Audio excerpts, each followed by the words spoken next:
اعوذ باللہ من الشیطان الرجیم بسم اللہ الرحمن الرحیم۔ بات کریں گے ہم توحید کے اوپر، اللہ کی معرفت۔ اللہ معرفت کا مطلب ہے پہچان، یعنی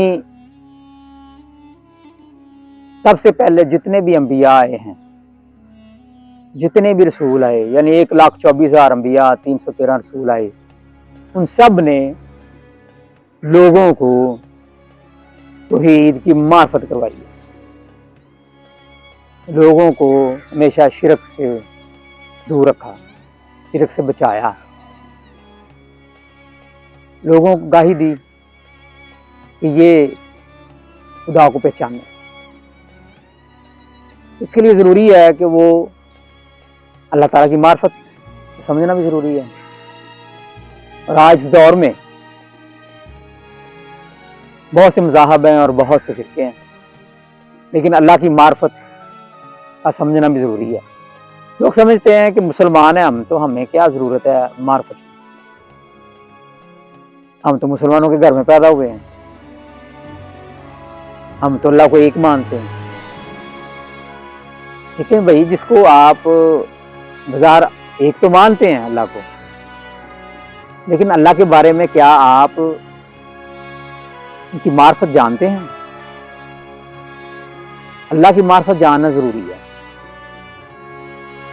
ہم جتنی معرفت اس کی جانیں گے، اتنی اسے ہم سے زیادہ محبت ہوگی، ہمیں اس سے اتنی ہی زیادہ محبت ہوگی، اس کی پہچان جتنی ہمیں ہوگی۔ مثال کے طور پہ کسی بھی چیز ہے، کوئی بھی چیز لے لیں، ہم جب وہ کوئی چیز خریدتے ہیں تو اگر ہم اس کو جانتے نہیں ہیں کہ وہ کیسے چلانی ہے، مثال کے طور پہ کمپیوٹر ہی لگا لیں، تو ہم اسے کیسے استفادہ کر سکتے ہیں؟ کسی چیز کو سمجھنے کے لیے، کسی چیز کو اسے استفادہ کرنے کے لیے ضروری ہے کہ اس کو سمجھنا، اس کی پہچان کرنا، اس کے بارے میں جاننا، پھر ہی تو پتہ چلے گا۔ ہم جس معاشرے میں رہتے ہیں، تو لوگ جو ہیں وہ بہت سی چیزوں کے بارے میں آگاہ ہیں۔ سوشل میڈیا کا دور ہے، کہیں ہم اللہ کو تو مانتے ہیں، لیکن اللہ کو کیا مانتے ہیں، وہ کہاں پر ہے، اور اللہ کو ہم کیوں مانتے ہیں؟ اس لیے کہ ہم مسلمان کے گھر میں پیدا ہوئے ہیں، اس لیے اللہ کو مانتے ہیں، اس لیے ہم اللہ کو مانتے ہیں کہ ہمیں شروع سے بتایا گیا اللہ ایک ہے۔ لیکن اللہ کے بارے میں ہم زیادہ ہمارے معاشرے میں نہیں جانتے لوگ، کیونکہ اس کے اوپر سوال اگر کوئی اٹھاتا ہے تو اسے خاموش کر دیا جاتا ہے۔ اگر پوچھتا ہے کوئی کہ اللہ کہاں پہ ہے، تو اسے یہ بتایا جاتا ہے کہ وہ آسمانوں پہ ہے۔ اگر کوئی پوچھتا ہے جی ہمیں کس نے پیدا کیا، تو کہا جاتا ہے کہ اللہ نے۔ جب بچہ ہوتا ہے نا، اس کو یہی کہا جاتا ہے کہ تم آسمانوں سے آئے ہو، اللہ نے تمہیں اوپر سے بھیجا ہے۔ تو وہ ایک بچے کے ذہن میں ایک چیز بنی ہوتی ہے، پھر تھوڑا سا بڑا ہوتا ہے، اسلام کا مطالعہ کرتا ہے، اسکول جاتا ہے، اسٹڈی کرتا ہے، مزید اس کے علم میں اضافہ ہوتا ہے۔ لیکن جو اللہ کی معرفت ہے، اللہ ایک ہے، اس سے زیادہ اللہ کی آگاہی نہیں دی جاتی ہماری اسکول میں، کالج میں، یونیورسٹیوں میں۔ اللہ کی معرفت زیادہ سے زیادہ لوگ کیا حاصل کر پاتے ہیں کہ شرک نہیں کرنا، اللہ نے ہمیں پیدا کیا ہے، اللہ ہم سے یہ چاہتا ہے، اللہ ہم سے وہ چاہتا ہے۔ قرآن میں دو قسم کی آیات ہیں، ایک محکم جو کہ واضح ہیں، اور دوسری متشابہات۔ متشابہات کا جو علم ہے وہ یا تو اللہ جانتا ہے یا راسخون فی العلم، یعنی جو علم میں پختہ ہیں وہ جانتے ہیں۔ مثلا متشابہات آیات کیا ہیں؟ ایسی آیات جن کا ظاہر کچھ ہے، باطن کچھ، جیسا کہ اللہ تعالیٰ نے کہا ہے کہ ان کے دل ٹیڑھے ہو گئے. اب یہ اللہ تعالیٰ کیا ان کے دل ٹیڑھے ہو گئے؟ حقیقت میں ٹیڑھے ہو جاتے ہیں؟ نہیں، یہ الفاظ ہیں لیکن ان کا مطلب کچھ اور ہے. اللہ تعالیٰ نے کہا سمن بکمن عمی فاہم، یہ گونگے ہیں، بہرے ہیں، اندھے ہیں. اے نبی ہدایت، ان کو ہدایت نہ دو، یہ سمجھنا نہیں چاہتے. لیکن نہ وہ گونگے ہوتے ہیں، نہ وہ بہرے ہوتے ہیں، نہ اندھے ہوتے ہیں. حقیقت میں وہ گونگے بہرے اندھے نہیں ہیں. لیکن یہ الفاظ بولنے کا کیا مقصد ہے؟ اور انسان جو پڑھنے والا وہ بھی سمجھ جاتا ہے کہ ہمارے معاشرے میں ایسے الفاظ بولے جاتے ہیں جس طرح کے سورج مشرق سے نکلتا ہے. لیکن لوگ جانتے ہیں، جو پڑھے لکھے ہیں، وہ جو دیکھ رہے ہیں وہ غلط ہے. سورج مشرق سے نہیں نکلتا کیونکہ سورج تو نکلا ہی رہتا ہے. یہ ایک آگاہی ہے، ایک شعور کی آگاہی. لوگوں کو اتنا شعور آ گیا ہوا ہے. لیکن اگر کئی 100 سال پہلے یہ کہا جاتا کسی کو کہ سورج بھائی مشرق سے نہیں نکلتا، سورج سے نکلا ہی رہتا ہے، تو کسی کا ماننا مشکل تھا.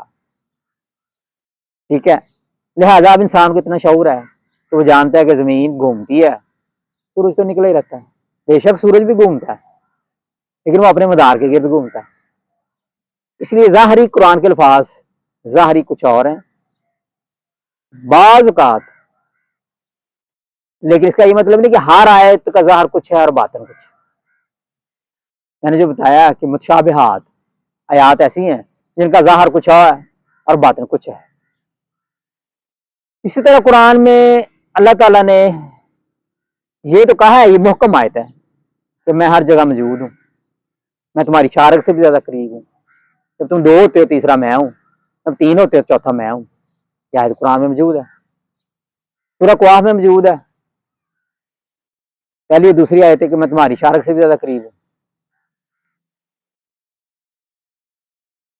تو اب وہ کیا ہمیں نظر آتا ہے؟ کیا کسی کو نظر آیا؟ کیا کسی نے اللہ کو دیکھا؟ کیا ہم اللہ کو دیکھ سکتے ہیں؟ اس کی معرفت ضروری ہے.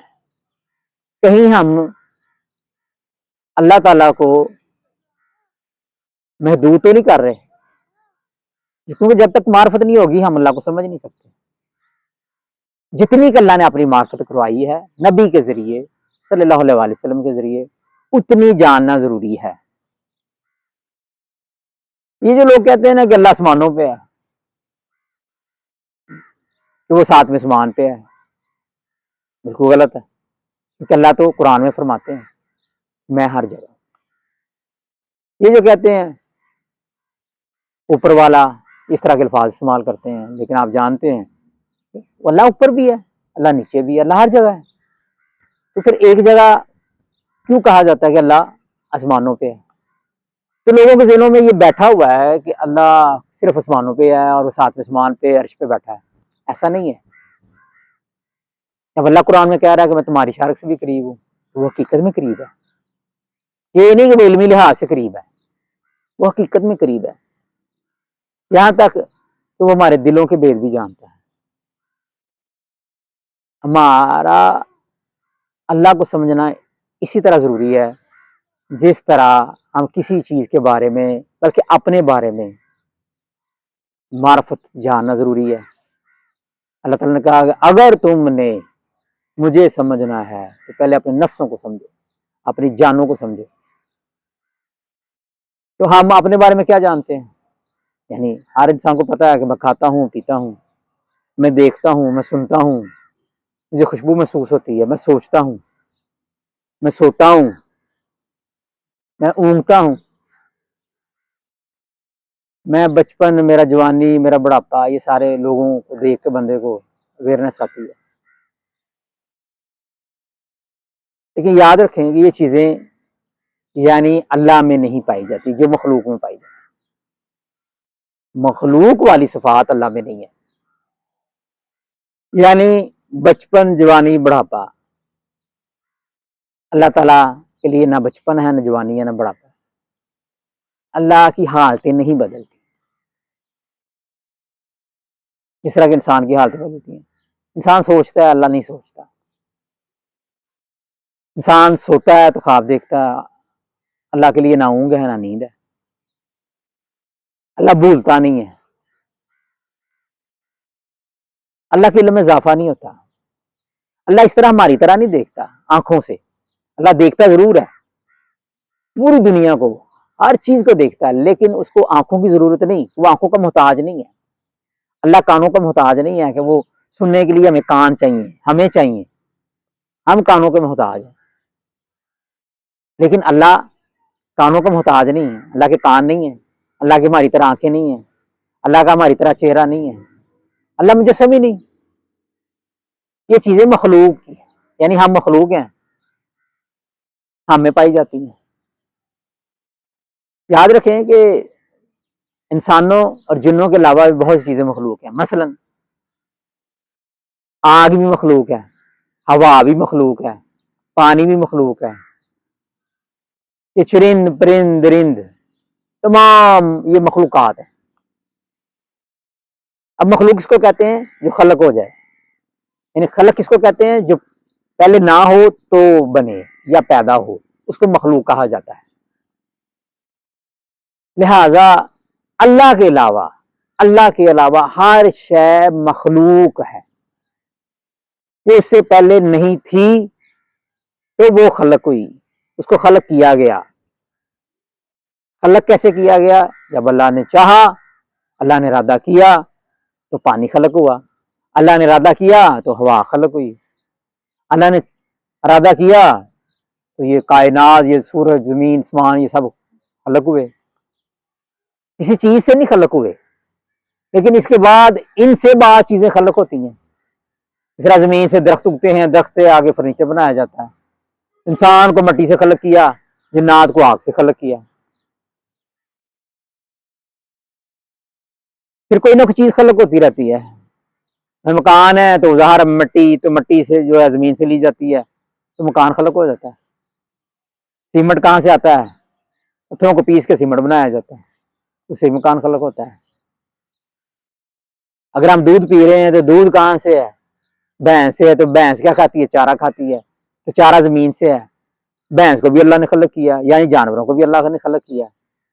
انسانوں سے پہلے جانور زمین پر تھے.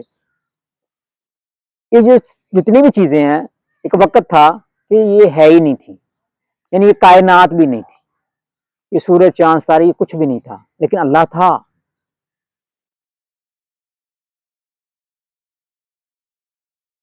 اور اللہ تعالیٰ نے تمام مخلوق کو خلق کیا.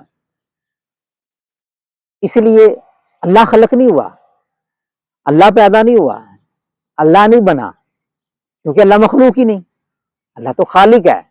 اللہ کے علاوہ ہر چیز مخلوق ہے. یاد رکھیں، سب سے پہلی بات یہ ہے کہ یہ جاننا ضروری ہے کہ اللہ جو ہے وہ ہمیشہ سے ہے اور ہمیشہ رہے گا. ایک وقت آئے گا کہ اس سب ہر چیز کو فنا کر دیا جائے گا، ہر چیز ہلاک ہو جائے گی، ہر چیز ختم ہو جائے گی. سور پھونکا جائے گا تو ہر چیز ختم ہو جائے گی. نہ یہ زمین رہے گی، نہ یہ آسمان رہے گا، نہ سورج، نہ چاند، نہ ستارے. ہر چیز ایک وقت آئے گا کہ وہ ختم ہو جائے گی.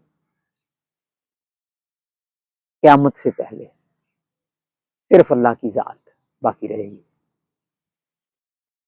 پھر اللہ تعالیٰ ان کو دوبارہ زندہ کرے گا. آج کے لیے اتنا ہی کافی ہے. وما علینا الا البلاغ.